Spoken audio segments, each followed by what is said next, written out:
qu'en réalité, pour le psychologue, nous sommes tous des malades ambulants. Pour dire que nous sommes tous fous. Qu'on se dise malade ou pas, nous sommes fous. Ce n'est pas parce que je vais aller voir un psychologue que ça fera de moi moins fou. Il ne s'agit pas d'aller en parler à un ami qui va vous donner des conseils. Là, on n'a pas besoin de conseils. On a besoin plutôt de quelqu'un qui peut nous amener à comprendre ce que nous sommes en train de vivre. Je vais aller voir le psychologue. Ah oh, voilà. On a devait dire ici que ceux-là, ils sont fous. Effectivement, voilà, ils sont en train de se suivre pour aller suivre le psychologue. Alors qu'en réalité, c'est lui qui est en train de vous traiter de fou. C'est lui-même qui est plus fou que vous. Bien que l'on parle de plus en plus des troubles psychologiques dans la société, que les personnes qui en souffrent peuvent trouver un équilibre dans leur vie, il existe malheureusement encore des préjugés à leur encontre. Certaines personnes n'osent plus et même pas consulter de peur d'être jugées. Pour mieux comprendre les questions de santé mentale, il faut démêler le vrai du faux et en finir avec les préjugés. Surtout, suivez attentivement cette vidéo jusqu'à la fin. Bienvenue sur Alerte Info News.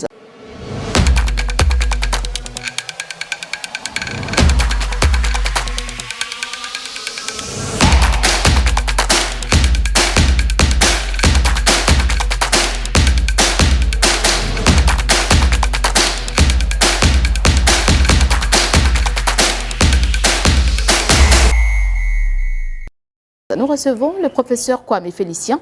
Il est enseignant-chercheur en psychologie à l'université Félix Houphouët-Boigny de Cocody à Abidjan, précisément en Côte d'Ivoire, en tout cas de manière générale en Côte d'Ivoire. Merci professeur, comment vous allez? Très très bien madame. C'est un plaisir de vous recevoir dans le jardin d'Alerte Info. En tout cas, le plaisir est partagé. Avec un beau temps, un temps assez ensoleillé quand même. D'accord, alors on entend bien de fois des personnes dire aujourd'hui on va consulter un psychologue, c'est qu'on est fou. Mais d'où viennent ces préjugés-là? Alors ces préjugés sont liés à nos habitudes en termes de tradition. Parce que pour nous ici en Côte d'Ivoire et puis en Afrique même, aller voir un psychologue, ça voudrait dire que nous sommes fous. Parce qu'en réalité, tout ce qui touche au mental en Afrique est considéré comme quelque chose de tabou. Ouais. Voilà. Et donc, je peux dire que j'ai mal à la main, il n'y a pas de problème. J'ai un palu, il n'y a pas de problème. Mais dire que ça ne va pas au niveau psychologique, ça veut dire que là, soit je suis en train de faire preuve de quelqu'un qui est faible. Voilà. Alors qu'on ne veut pas se montrer faible, nous sommes tout puissants. Ouais. Et donc, du coup, face à à tous ces préjugés, à tous ces stéréotypes que nous développons, bien évidemment, il est difficile en fait pour celui qui est confronté à une situation psychologique d'en parler. Comme je l'ai dit, d'entrée de jeu, on va démêler le vrai du faux. Et est-ce que c'est qu'il en est vraiment? Alors, ce qu'il en est, c'est qu'en réalité, pour le psychologue, nous sommes tous des malades ambulants. Ah bon? Oh oui, oui. D'accord. Et pour dire que nous sommes tous fous. Et donc, l'opinion publique a raison alors? Non? Quand je dis nous sommes tous fous, qu'on se dise malade ou pas, nous sommes fous. D'accord, on aura besoin d'explications. C'est ce que je veux dire. Et donc, du coup, c'est pas parce que je vais aller voir un psychologue que ça fera de moi moins fou que celui qui ne va pas voir le psychologue. Qu'est-ce que je veux dire? Lorsque vous avez des difficultés au niveau psychologique, par exemple, vous avez du mal à gérer vos émotions, par exemple, mais le fait d'aller voir le psychologue, je pense que là, vous vous donnez vous-même l'opportunité de créer les conditions de votre bien-être. Mais malheureusement, quand vous ne partez pas voir le psychologue, qu'est-ce qui va se passer? À vouloir montrer que non, si je vais voir le psychologue, on va trouver que je suis fou, ou bien que je suis faible et autres. Mais vous gardez par devers vous tout ce qui va concourir à votre mal-être. D'accord. Voilà. Et puis surtout pour les questions, peut-être qu'on va y arriver, justement, pour les troubles au niveau mental. Mais il faut dire que plus vite vous allez voir un spécialiste et plus vite le trouble psychologique, le trouble mental, il est diagnostiqué et plus vite vous avez l'opportunité de pouvoir corriger les choses et puis retrouver votre plénitude, en fait, je veux dire.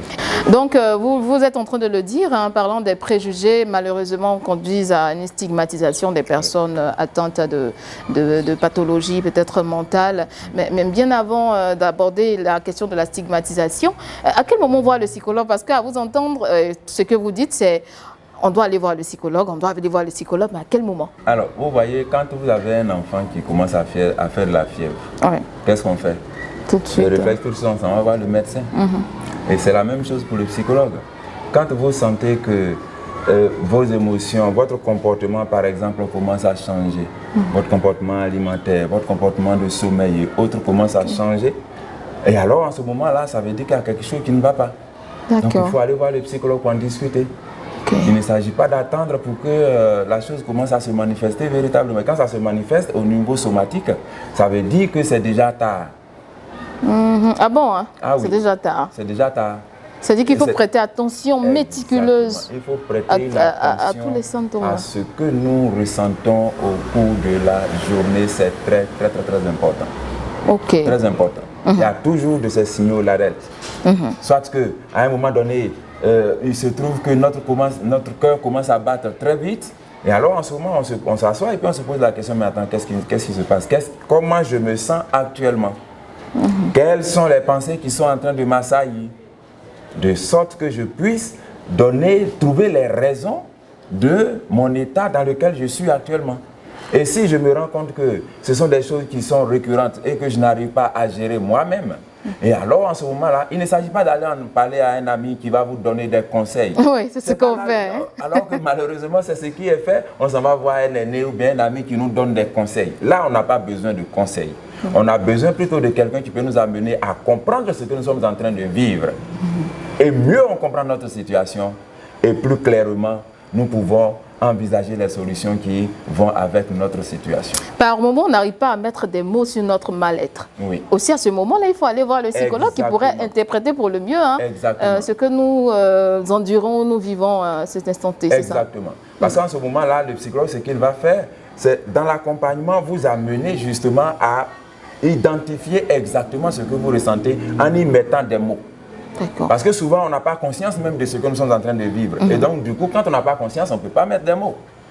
Donc, le psychologue nous conduit à la prise de conscience qui va nous amener justement à pointer du doigt exactement ce que nous sommes en train de vivre. On en vient maintenant, professeur, à la question de stigmatisation, comme je l'ai dit. Hein. Ces préjugés, là, malheureusement, l'aboutissement, la stigmatisation, souvent extrêmement. Comment on peut l'expliquer? Alors, on peut l'expliquer de différentes manières parce que quand on parle même des troubles mentaux, il faut dire que la cause de la stigmatisation, elle peut être socio-culturelle. Parce que quand quelqu'un, par exemple dans notre société, est atteint de troubles mentaux, on a tendance à dire quoi? Que c'est la sorcellerie. Oui, surtout. Voilà. Surtout. Et on a tendance à dire que c'est la sorcellerie. Ou alors c'est la malédiction. Et donc, du coup, quand dans une famille, il y a quelqu'un qui présente les symptômes d'un trouble mental, tout de suite, qu'est-ce qu'on fait? Il faut se protéger. Et donc, du coup, on préfère ne pas en parler pour que dehors, on soit l'objet de raillerie. Voilà. Et ça fait que, sûrement que l'individu qui pouvait aller voir le psychologue pour consulter et puis l'aider il préfère rester là. Parce que quand je vais aller voir le psychologue, oh voilà. On a devait dire ici que ceux-là, ils sont fous. Effectivement, voilà, ils sont en train de chercher pour aller chez le psychologue. Alors qu'en réalité, c'est lui qui est en train de vous traiter de fou. C'est lui-même qui est plus fou que vous. Comment ça, professeur? Vous, au moins, vous savez que vous avez des difficultés et que vous partez chercher des solutions. Si le voisin, lui-même, il se moque de vous parce que vous partez voir le psychologue, ça veut dire que, réellement, le voisin lui-même, il mérite mieux d'aller voir le psychologue que vous. Ah bon? Oui. Parce que s'il était véritablement bien dans sa peau, dans sa tête, dans son corps, il allait comprendre que l'individu est en train de traverser une situation difficile, qu'il a besoin d'être accompagné plutôt que de faire l'objet de railleries. C'est en cela que, en tout cas, n'ayez même pas peur d'aller voir le psychologue. Parce que quand vous avez peur d'aller voir le psychologue, automatiquement, qu'est-ce qui se passe? Votre mal va s'aggraver. Et le temps, ils vont se rendre compte, vous-même, vous allez vous rendre compte, c'est soit des cas de suicide, des dépressions et autres, mais là c'est tard. Est-ce que ce n'est pas par méconnaissance en fait bien sûr, par méconnaissance, c'est justement la raison pour laquelle je salue vraiment ce qui est en train d'être fait au niveau du gouvernement, à travers le programme national de santé publique et qui aujourd'hui sont en train d'intégrer des psychologues même dans différentes structures, et je pense que cela doit être accompagné d'une véritable sensibilisation pour qu'on soit aussi à l'aise d'aller consulter pour un cas de palu, tout comme à l'aise pour aller consulter pour un En fait, cardio. ça sonne encore bizarre dans l'entendement commun. Hein. Oui, je le parlais, c'est tout normal que j'aille chez un généraliste, mais de manière mentale, c'est un peu encore bizarre. On veut vraiment que ça prenne de l'ampleur en termes de positionnement dans l'esprit de toute personne. C'est bien cela. Exactement. Alors, mais je pense qu'avec la sensibilisation, les mots qui seront utilisés, parce qu'il y a tout un message qui accompagne cette sensibilisation-là. Et avec des témoignages et tout ça. Et donc, je pense qu'au fur et à mesure, on va se rendre compte que ce n'est pas aussi... parce que nous-mêmes, en tant que spécialistes aussi, il faut qu'à un moment donné, si par exemple, il y en a parmi nous qui ont été confrontés à des situations difficiles, que nous-mêmes, on n'ait pas honte d'en parler, qu'on n'ait pas peur d'en parler. Et ça, je pense qu'en montrant que nous aussi, nous sommes vulnérables... C'est-à-dire que les psychologues ont aussi leur psychologue, hein? Bien sûr. D'accord, c'est toute une chaîne. Hein? Exactement. Parce que moi-même qui suis en train de vous parler ici, je vous dis que moi-même j'ai fait une dépression. Oui, alors, et j'ai fait même une tentative de suicide. Pour vous dire vrai, et c'est un seul ami qui le savait. Et lui-même, il est enseignant à l'université aussi. En psychologie. En psychologie également. C'est lui qui le savait. Alors, mais qu'est-ce qui s'est passé après? J'ai pu tirer la leçon de toutes ces situations. Et donc, du coup, quand aujourd'hui quelqu'un me dit qu'il a des idées suicidaires, je comprends exactement de quoi il s'agit. Et donc, je suis mieux armé pour l'accompagner. Et donc, c'est cela. Nous ne sommes pas des immortels. Nous sommes aussi des êtres humains. Et donc, il faut qu'on arrive à montrer à la population que nous aussi, nous sommes vulnérables, mais que nous, à la différence, nous pouvons tirer les meilleures leçons de la situation et puis avancer. C'est ce qui est le plus important.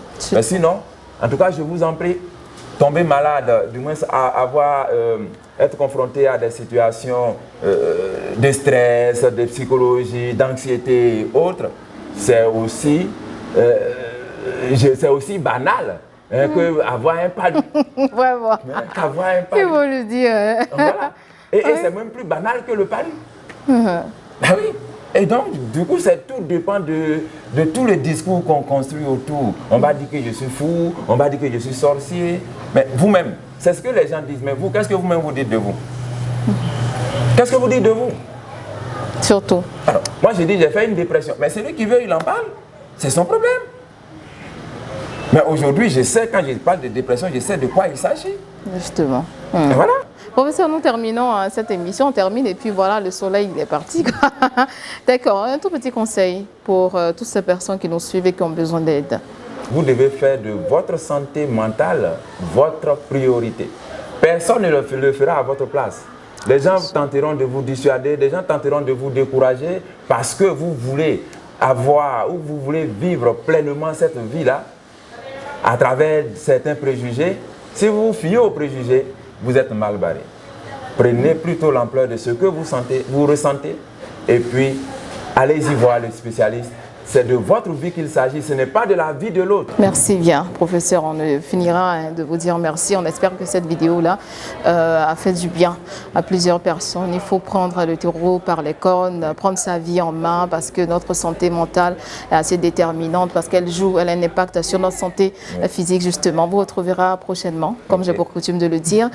Merci à vous de nous avoir suivis. Nous étions avec le psychothérapeute, le professeur Kwame Félicien. On se retrouve très bientôt. Likez, partagez, abonnez-vous, activez la cloche de notification. Portez-vous bien.